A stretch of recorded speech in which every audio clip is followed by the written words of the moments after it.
Today on the channel, we had Kuba. Bodybuilding has given me everything that I have, but it's also molded me to be the person that I am today, so I owe it everything.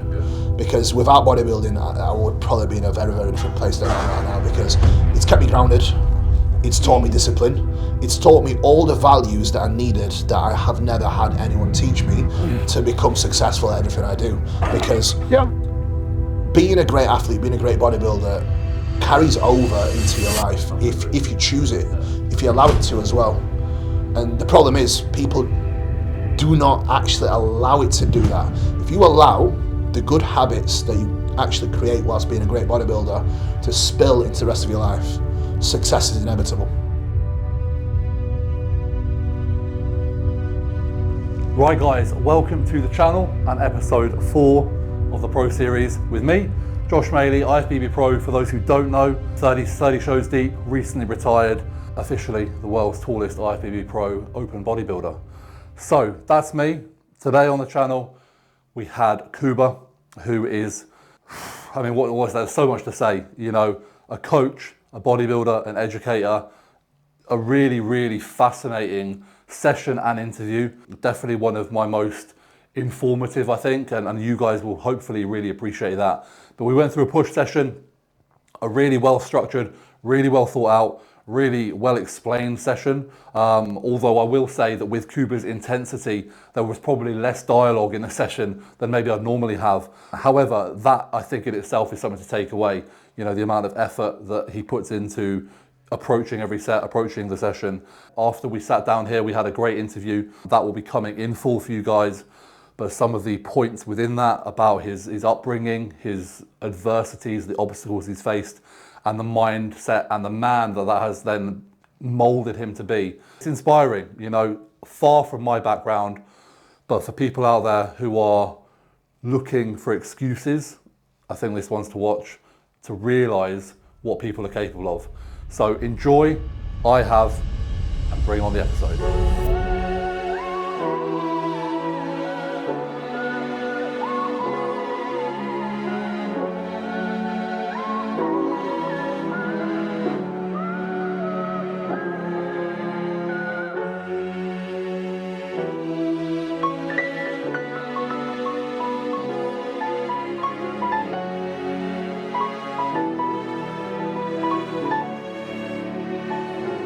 Yes guys, welcome back to the channel, welcome back to the Pro Series, and welcome back to Ultraflex Rotherham, where we are with Mr. Kuba CIELEN, who is Mr. Rotherham, the owner and founder of this incredible facility. So for those who don't know, Kuba is obviously a pro, otherwise he wouldn't be on the series, also a fantastic coach, and really getting out there with his kind of educational content. So I've got a feeling this will be a very, very informative session. I'm looking forward to Kuba sharing his insight into his training, and as ever I get to pick his brains after the session in an interview. It's push today, we're starting off on the laterals, let's get it done. So what does your warm-up look like then? So a couple of planks, a little bit of this. 2 sets of planks, we're going to do working sets on this now. So normally, I always try to try out what's in at the moment, and people are always like, should do compounds first. But I always find if I do a compound first, I don't feel quite safe going into it. I can do it. If I was to look at 1 rep max, I'll get more out of a compound first. But if I'm not doing 1 rep max, and if I'm doing 8 to 10, like a bodybuilder, it's safer for me to actually do a lateral first. So today's session, 17 working sets, lateral first, a very, very low incline Smith. Then I actually go into prime flat press after, but I set it on an incline. Okay. It goes up to like a 15-degree incline. So follow with that. Then prime dip machine, which is more like again, chest, tricep. It's like a proper dip. Then follow that up with a lateral, then a cable fly. The main reason for that is it's like, when I go into a pec fly after my dip, I feel like my chest is already exhausted. So it gives me a little bit of breathing space. Then I go into the chest fly, then finish off on a push down. And again, just having that structure and a break between those. Get more out of them. Yeah, you're fresher for the isolation lift, so let's get it. Why start with a lateral raise? I think one, your shoulders can never be big enough, right? And for me, doing a lateral raise, I always feel safer pressing. So a lot of people are under the impression that if you pre-fatigue yourself, you're actually weaker pressing or you're not safe pressing. That might be the case if you're doing 1 rep max, right? If you're doing an all-out set, but if you're not, I just don't think that's the case. So I think in my opinion, what you should always do is try out one approach. If you like it, stick with it. And then there's no harm in sometimes switching and trying the compound lifts first, see how you like it. And I think sometimes just exploring these options, seeing what feels better is always the best way to go with bodybuilding. A lot of people are very, very narrow-minded, where they get kind of stuck in one way. I don't think you can do that ever. And that applies not just for training, but for drugs, nutrition, and everything else. There's always a way we can refine your process, 100%. If you don't try it, you never know. Yeah, true, true. What sort of rep range are you working in? Slightly higher, 10 plus? Generally, with isolation work, I like to keep it 10 as a minimum. And all the way up to 15, 20. Cool. But on this one, today, I'm gonna keep it probably like 10 to 15. So first set, 11 reps. Cool.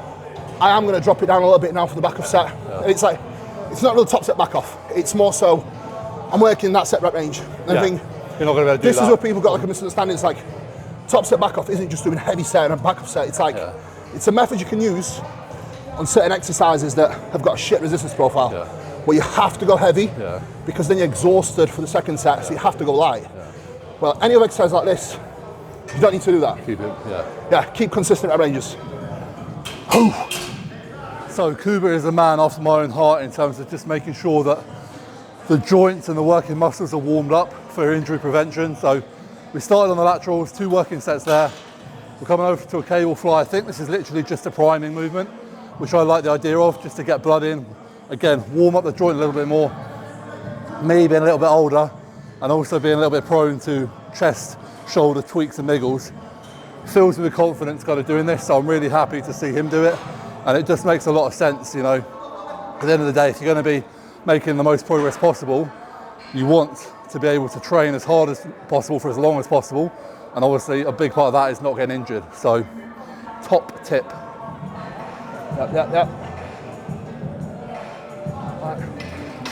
Nothing to failure here. Just literally a set, fill your chest full of blood. Just so when you press it, the intention's down the chest. If someone especially as big as you, as wide as you, it's going to be very easy for you to press and literally just press with anything, everything. So I mean, it's very, very important to actually get a set where you can actually get some blood in your chest and then make sure that you posture this set on the Smith so you're not just pressing with power, but actually pressing through your pecs. Let's go.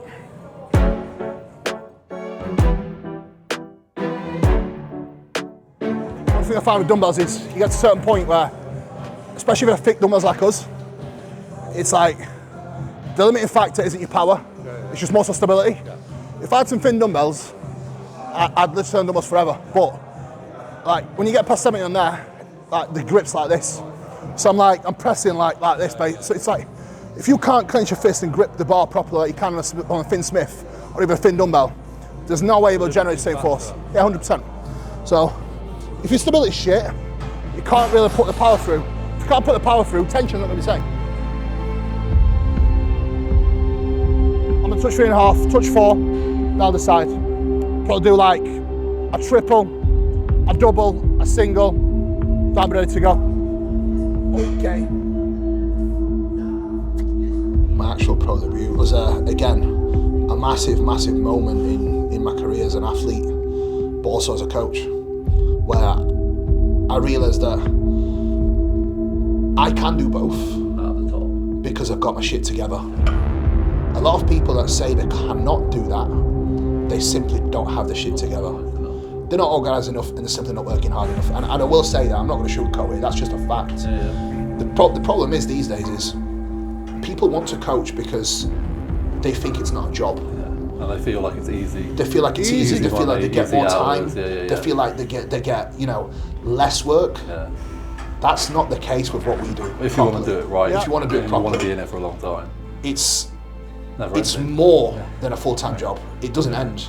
So for you to operate at a high level, you need to have your shit together. And for me, if I have my shit together and I can execute as a coach, I can also execute as an athlete because both work hand in hand. Yeah. What do you need to be a great bodybuilder? You need to get up on time. You need to make sure your time management, meal timing, routine is all on point. I always found like when I'm on prep, I'm probably more productive, and also like this is one thing like where I've like almost like made a conscious effort to note down everything because I'm not going to be on prep again. But the level of attention to detail, because you're thinking about like obviously me self-coaching myself, like I'm putting so much into what I need to do, so then I can really easily transfer it over to like, right, I've done this every day, so what are you guys doing and are you locking it in? So 100%.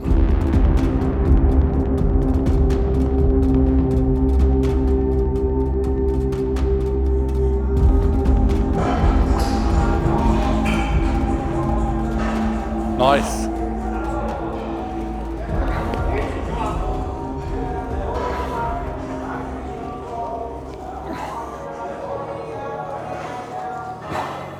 Big one now.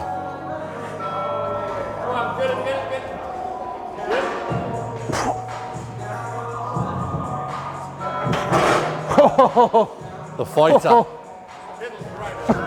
I was a grinder, but I'll take that. Yeah. Still good. Oh, so next week's progression. This week, I'm 2.5 kilo up and 1 rep up. This is the second time back on the Smith machine. Now, every single time you go into a new exercise, it takes weeks to get used to it. So the progression that you actually take initially is much easier because it's your body getting more accustomed to that exercise. You're relearning the movement pattern. So I'm expecting to see good linear progression for a little while, and then it's going to get really hard to progress this after probably about 6-7 weeks on it. That is when little micro plates will come out and I will start battling the progression every single session on this every 8 days. But very happy with today's session already. Big progress across all lifts. Now, top set done. Back off is going to be with 3 plates. And let's see what I can do, right? Aim is to progress one way or another, no matter what. And there's always a way you can find progression within your training. Whether that's reps, load, improvement execution, adding set extensions, even pauses, there's always a way. Own it. Own it. Nice. Own it. Come on, own it. Come on, Josh. Own it. Again, one more. Stay tight. Drive. That's your rep. Come on. Beautiful. Oh, perfect work. Perfect work. Now, to a lot of people watching this now, right? To an untrained eye, they probably thought he had more in him. Yeah. One more rep, I think, off the back of that, you would have got stuck halfway. I would, yeah. It would have been a spot. That is because a Smith has very much an even resistance, so there's no drop off. There's no, on a machine, what you find, some machines are heavy in the stretch, some machines are heavy in the shortened range, right? On Smith, tension's on constantly. So the way you fatigue and where you fail is going to vary a little bit more. A little bit in comparison to a machine that we'll use next. But that was a very good set. Oh, happy with that. Right, next exercise, we will use the prime, and we'll use it how you're really supposed to use it, which is predominantly loaded in the stretch. Yeah. So if we're to go into prime now and just load it mid-peg, so in the middle, where it's uneven, we're doing the same thing. Yeah. So it only makes sense to utilize the tools that we have, which is the adjustment resistance. So if we load it at the very top, we are still going to have a lot of power here. So it will allow us to get a lot of effective reps where we're able to grind the reps out, it gets lighter and lighter, full lockout, and we go again. So it definitely makes sense to load it that way. Now I know a lot of people have got opinions on like prime kit, how it's like overcomplicated and stuff like that. It's not. It has its place, obviously. Yeah, it definitely has its place. Definitely has its place. I just think a lot of the old school guys are just too lazy to actually learn how to use it. So they'll just dismiss it. That's all it is. So if you're a lazy old guy. I think on the flip side of that, sometimes like the young guys are too over-reliant on, you know, like you say, you earn the right to train. I mean, smart. Sometimes you just got to train hard, learn that first. unless you're pressing 3 plates aside on this, you don't need to worry about resistance profiles. It won't really make no difference to you. However, when you do get to a point where you do have the muscle, then it really plays a role. And again, like that longevity aspect of things, train harder for longer without injury and... Absolutely.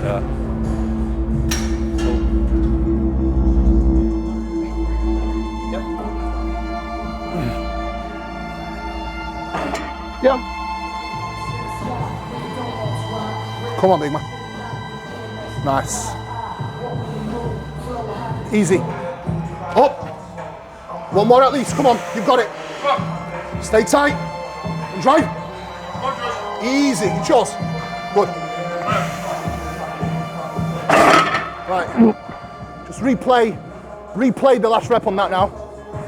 So, replay that last rep on this and compare the last rep on this versus the Smith and just look at the speed at which it moves at. Now, if we was to load this right in the middle, there's no way Josh would be able to get that last rep. So I would argue having that sort of exercise sequence, it's not only matching the resistance profile, the strength of the muscle, but it's just so much more productive.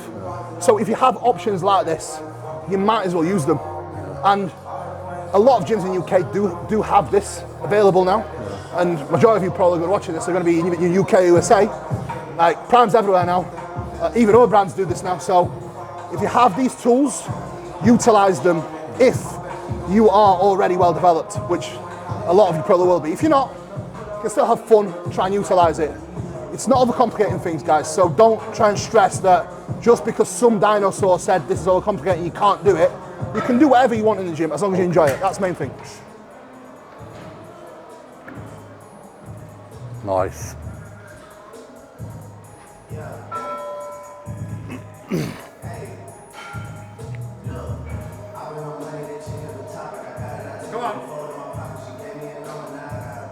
Yep. Let's get it. Good, super consistent, man. Come on. Great control. Hit it. Push, push, push. Yes.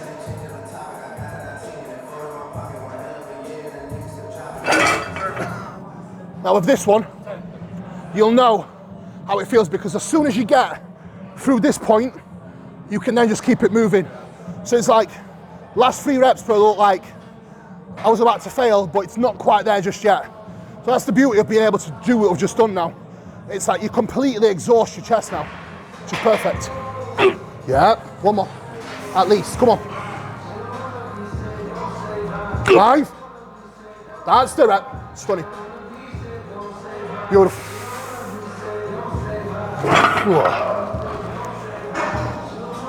Yeah, feels great. Do you feel what I mean? Yeah. You literally can't explain it until you've tried it. Yeah. Because once you've tried it, you've got like, you're like, shit, this is moving. I should be failing, but yeah. It's almost like just enough to take it. It's quite literally like getting assisted reps without getting assisted reps. The preps I've had when I was a teen, the struggles I had financially, the struggles I had emotionally, it's all molded me to be the person I am today. And I think bodybuilding has given me everything that I have, but it's also molded me to be the person that I am today. So I owe it everything. Because without bodybuilding, I would probably be in a very, very different place than I am right now, because it's kept me grounded, it's taught me discipline, it's taught me all the values that I needed that I have never had anyone teach me to become successful at everything I do. Because being a great athlete, being a great bodybuilder carries over into your life if you choose it, if you allow it to as well. And the problem is people do not actually allow it to do that. If you allow the good habits that you actually create whilst being a great bodybuilder to spill into the rest of your life, success is inevitable. You've got more, come on, you've got more. Let's go. Keep going. That's why I'm not pushing my max today. Why not? It's just a calm day. Calm day? What do you mean calm day? No such thing. No such thing as a calm day. Back in, come on. Let's go. Take your shoulder weight, come on. No such thing as a calm day, bro. Come on. Let's go. That's better. Come on. Stay tight. Keep this tight. Come on. Stay tight. That's better. Drive. Good. Again. Come on. Drive. One more. One more. Let's go. That's it. That's the set. Well done. Thank you. Less sets. More sets like this. Good man.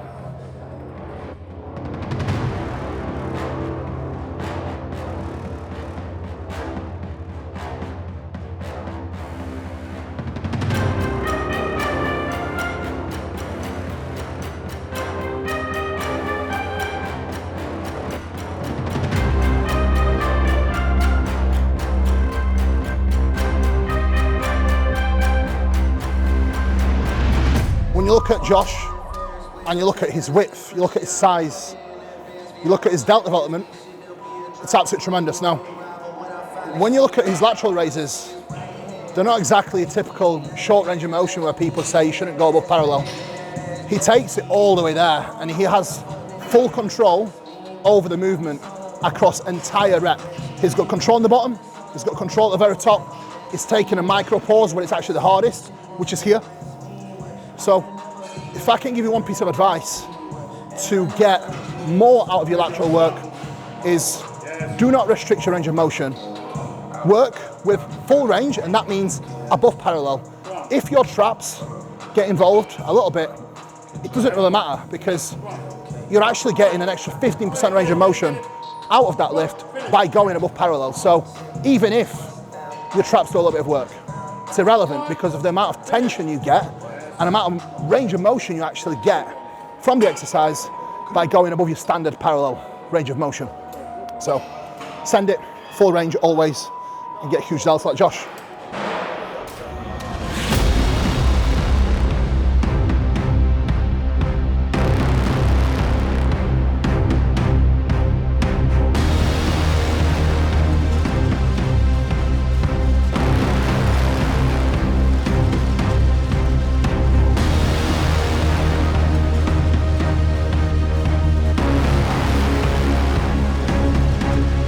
Beautiful, come on. Let's cut back round it. Good. Good. Get your pelvis in, get your pelvis in. Nice, come on. It's very easy to get carried away and turn it to a press. Yeah. So I think for me, putting myself in the weakest position is key here. So this just allows me to get more range. Yeah. Sometimes I feel like, especially when I'm deep in off season, I actually don't need this in prep. Because when I'm leaner and I'm lighter, I can actually get into better positions and I've got more mobility. Yeah. So in off season, this is a must for me because I can really wrap my shoulder blades back around it. I can actually get more stretch. Yeah. So if I can get 5% more range of motion on this, especially in the stretch, knowing that that's the most productive range of the rep, it's worth doing. Yeah. Then slight bend at the elbow as I come to the stretch. Then as I'm coming in, straighten the arm out and jam the bicep across and in. Yeah. Now, a lot of people cue having shoulders pinned back. If your shoulders are pinned back, you're restricted a little bit. You can't really get full range. Your shoulders need to move to a small degree to get full range of motion and get us across. So your scap moves around like this. So you need to come across to be able to actually get fully shortened range. So it's a balance where as you come in, you go here, allowing that shoulder to move slightly just to get full range, but without doing this. So key is just maintaining that posture and driving this forward.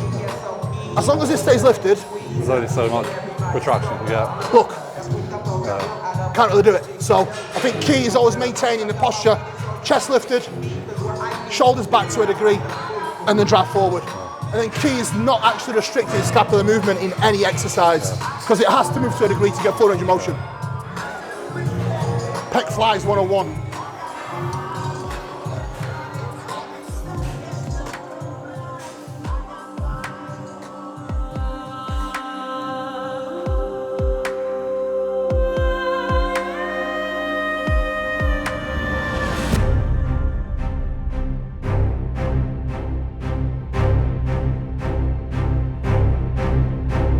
What does success mean to you? Progress. Progress. Progress. Right in there. Nothing else. Okay. Nothing else. It's like every single goal I've set out in my life, right? I wanted to open a gym since I was a kid, right? When I opened the gym, it felt like nothing. It was like, right, I've opened the gym. Next. Now it starts. Yeah. Now the work starts, right? every goal I've ever achieved, right, it's just been like a stepping stone. And to a lot of people, I think it probably sounds weird because a lot of people should probably think you should feel content, or you should feel happy with what you achieve. But it's like, if you do, what kind of man are you? Because in my opinion, to a degree, I don't think you should ever feel content, because when you feel content, I feel like that's when you probably lose the drive to just keep going. There should always be something that you're trying to chase to keep you on your toes. And well, I said to you in that session, like, you might feel content with bodybuilding, right? Yeah. But there are other areas. I bet you don't feel content in other areas of your life. Business now. And obviously exactly that cardio now. side of things. And so this is where you're going to be setting other goals now that you're chasing. So yes, you might feel content in one area of your life, but you're not going to feel content in all of your life, are you? I think that's it. And it's just, and I also think it keeps you sane, it keeps you grounded. Because I couldn't think of anything worse than not working. Just towards plodding on something. and existing. That's literally all people do, is just exist. And the thing is, looking outside in, looking, without no disrespect, looking at my family, like looking even at some of my friends or old acquaintances, they are just happy existing.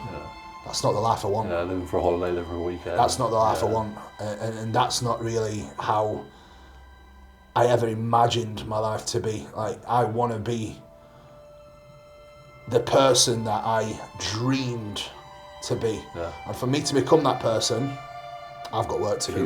Keep going. Right, guys. DC stretch to finish off on. Whether it's beneficial or not, I sometimes like to do what feels good rather than what research says, right?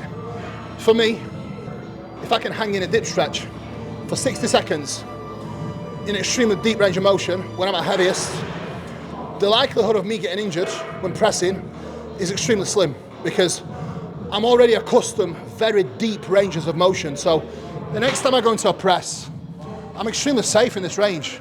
I feel like a lot of people that train with short range of motion and don't really expose themselves to deep ranges of motion like this are very, very vulnerable. And I think this is where people do injure themselves, because they'll train with shallow range of motion, and one day, they will take their rep just that bit deeper than they normally do.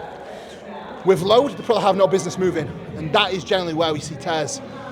Lack of control, lack of range of motion, and mismanagement of load. So this, in my opinion, is not just beneficial when it comes to just getting extra blood into the tissue and creating some more tension in the stretch, but I think this will quite literally bulletproof your shoulders and prevent injuries. So give it a shot. If it feels good for you, do it. If it doesn't, don't. As always with anything, guys. Feels good, green light. Doesn't feel good, red light. Don't do it. The best thing for your shoulders is this. Dead hang. I do Just a dead lot. hang. Do it after every single session. Now, another reason why I like to do it as well is a little bit of spinal decompression. So, whether it does it or not, again, all gives a fuck, For feels the sake good. of a couple of minutes. Yeah, and touch wood, I've not had no injuries for like 4 years since I started doing it, so. Like I said, success leaves clues. Success always leaves clues. This is where we've got a bit of a divide at the moment with guys that are very, very good at reading research papers, but not the best in practical world scenarios when it comes to training. I think that's a massive mistake, because you will literally see guys in the gym that are like 150 pounds completely dismissing what guys that legit weigh 250 lean are doing in the gym. And it's a joke. It's like, hold on a minute. You do not have any muscle in your frame. So maybe you want to be looking at what the guys do. And look, there is genetic freaks there that we shouldn't really follow what they do, because they will grow no matter what. But if a bodybuilder can articulate a sentence and they're fucking big, you can probably learn something from them.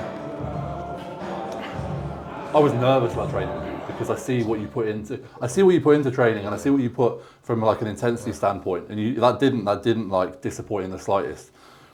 The intensity within training, the meticulous nature of how you go about, you know, like the session, 3 guys training together, that could be a long-winded, drawn-out session. There was consistent momentum.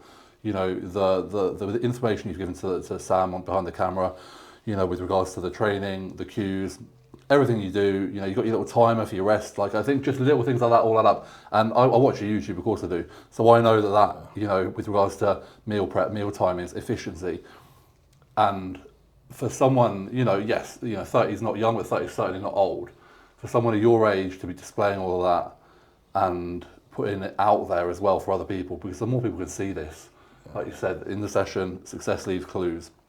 It's very, very like cool to see. And for me, you know, it's almost like, I wouldn't say kick up the arse, but it's like it's a little bit in, you know, in the tank, thinking like, yeah, what can I do more? And again, even with the training, like I'm training very much for pleasure now. Of course, yeah. But I still want to train as well as I physically can. Absolutely. So I'm taking stuff away from today's session. I'm going to be thinking about those cues in future sessions. So no, honestly, mate. You never truly stop being a bodybuilder. No, and I never intended. And that's why I wanted to stop competing before the wheels fell off. Yeah. Or I stopped loving it, because I actually watched a video about love that. it. I actually watched a video about that. It makes sense. Yeah. It's a tough one to gauge, because you never know like 100%. when, but I'm super happy with my decision, and yeah.